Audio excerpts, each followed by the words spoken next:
Let's take a deep breath and understand what's happening here.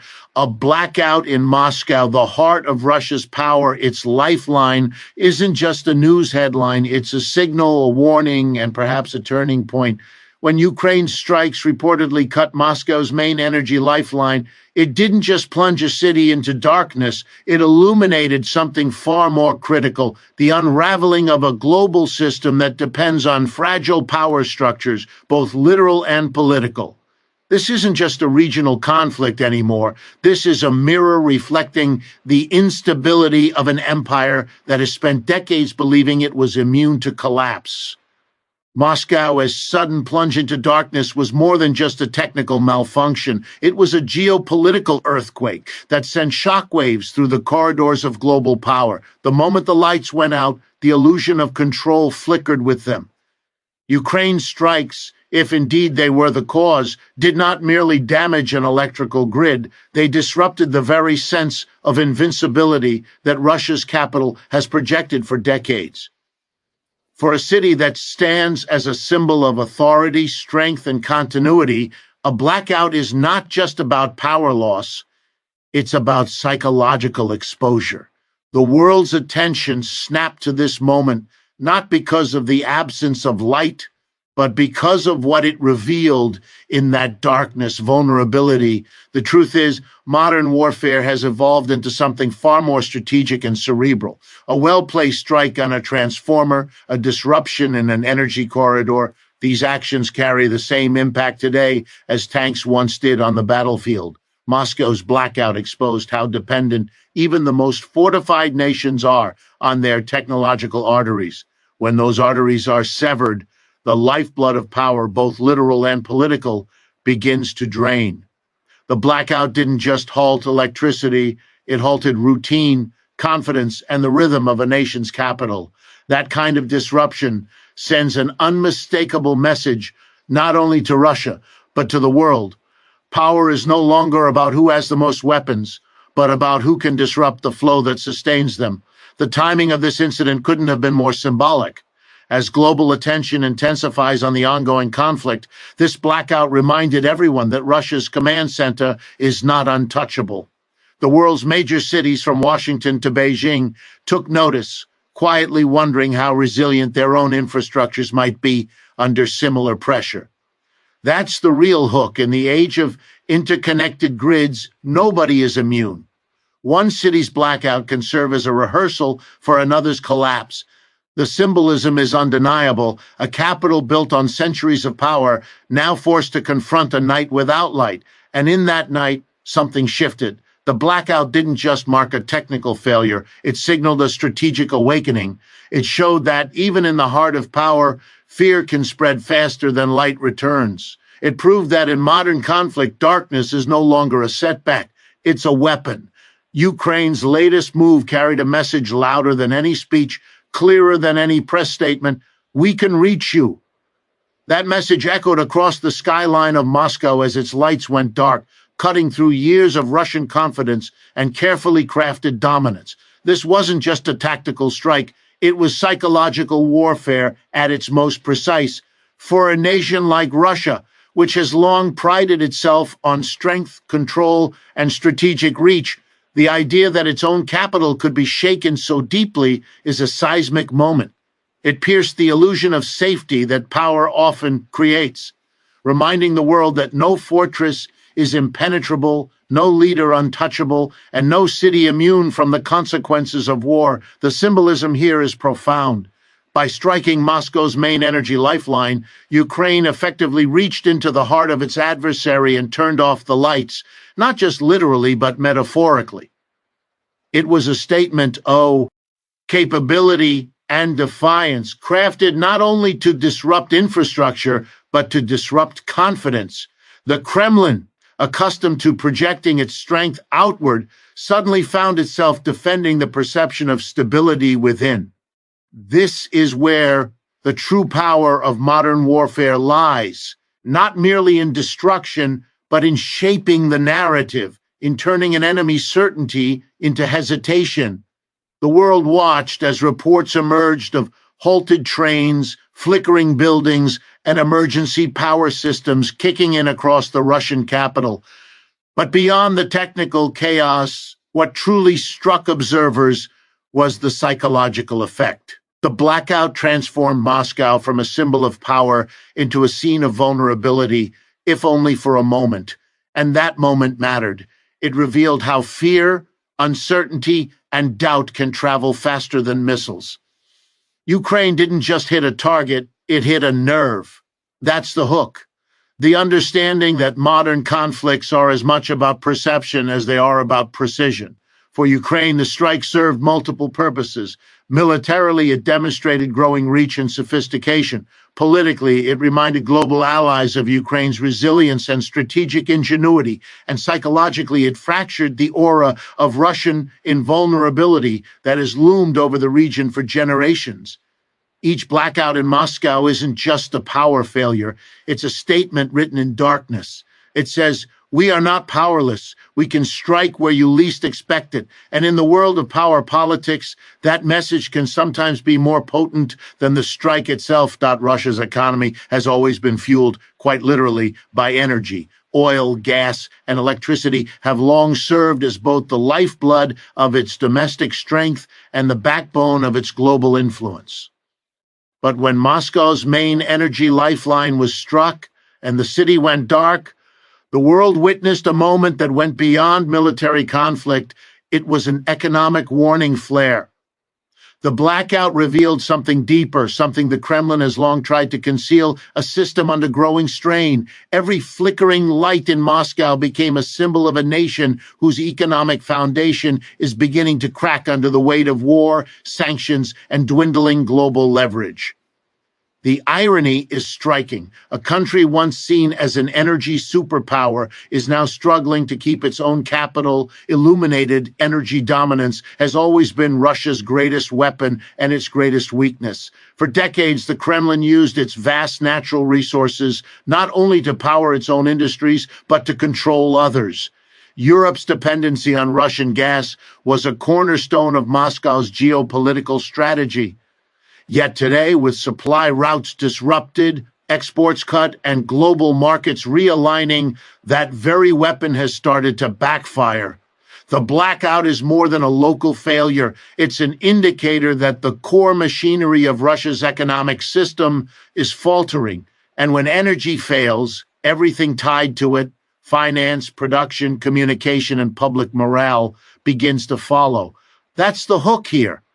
Power, both electrical and political, is only as strong as the network that sustains. Inside Russia, this growing pressure is palpable. The government's massive war expenditures have drained funds once reserved for domestic stability. Industries that relied on imported technology are struggling under sanctions. Even as officials promise quick recovery, the deeper reality is one of economic suffocation. An empire running on borrowed time and diminishing resources. The blackout, in that sense, became a symbol of depletion, a visible consequence of years of overextension. Beyond Russia's borders, the ripple effects are just as significant. Investors see instability where once there was confidence. Energy markets react nervously to every new disruption. And nations that once feared Russian dominance are beginning to recognize that the empire's greatest source of power can also be its downfall. The night Moscow went dark, it wasn't just a city that lost electricity, it was a global signal that even the strongest economies can be brought to their knees when their foundation begins to fail from within. The blackout in Moscow didn't just mark a power failure, it announced the arrival of a new kind of warfare, one where the battlefield is not defined by territory, but by technology. We have officially entered an era where the front lines are invisible, where victory is measured not by captured land, but by the ability to cripple a nation's infrastructure without ever crossing its borders. Ukraine's precision strikes, if confirmed, represent this transformation in full force. They show how modern conflicts are now waged through data cables, energy grids, and communication networks, the unseen veins that keep nations alive. The hook here is undeniable. In this new age, control over electrons can be as powerful as control over soldiers. For much of history, wars were fought with armies that marched, tanks that rolled, and planes that roared overhead.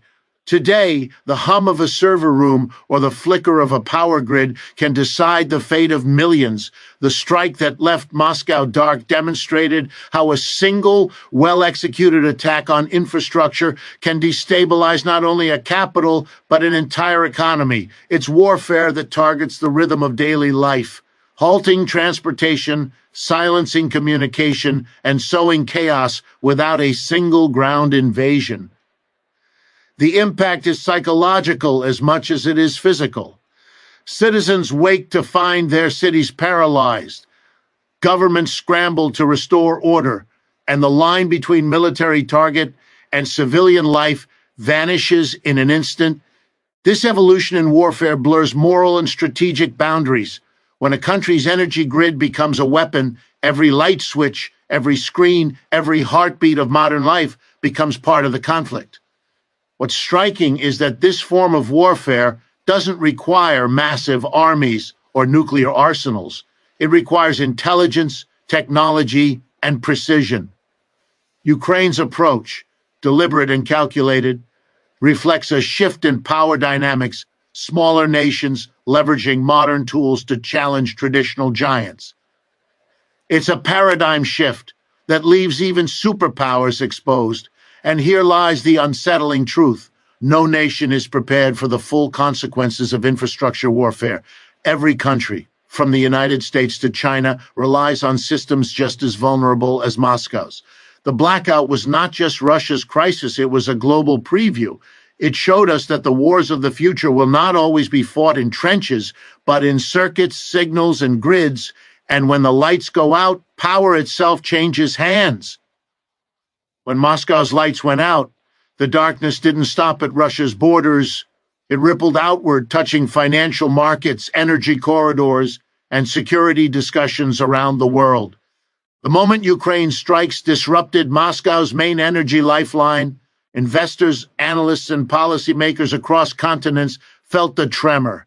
Global energy markets, already under pressure from ongoing conflicts and volatile trade routes, reacted instantly. Prices shifted, supply forecasts were redrawn, and questions began to surface.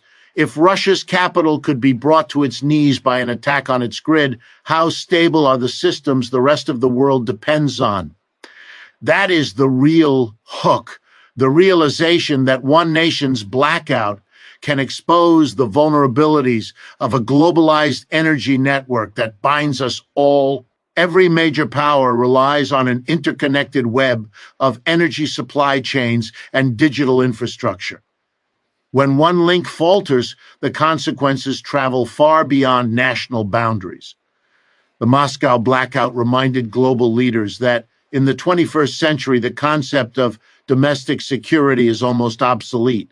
What affects one economic giant inevitably affects the rest. European nations, long dependent on Russian gas, began reassessing emergency reserves. Oil markets in the Middle East monitored the situation closely, aware that any prolonged disruption could send global prices soaring. In Washington and Brussels, cybersecurity teams revisited their contingency plans, understanding that energy grids are not only targets, they are global choke points. But beyond the economic implications lies something deeper, a growing sense of unease. The blackout shattered the illusion of stability in a world that already feels fragile. It forced nations to confront an uncomfortable truth that power in its modern form is both a strength and a liability. The same technologies that sustain our comfort and progress also make us dangerously exposed. The strike on Moscow's grid was more than a localized act of war. It was a demonstration of how the next conflict could unfold, not through traditional invasions, but through systems that connect us all. As energy traders adjusted their forecasts and global markets held their breath, the symbolic weight of Moscow's blackout grew heavier. It wasn't just about one city losing power. It was about an entire world realizing how quickly its own lights could go out. The message was clear. In an age of interdependence, no one is insulated from instability, and when one node in the global system fails, the entire network flickers.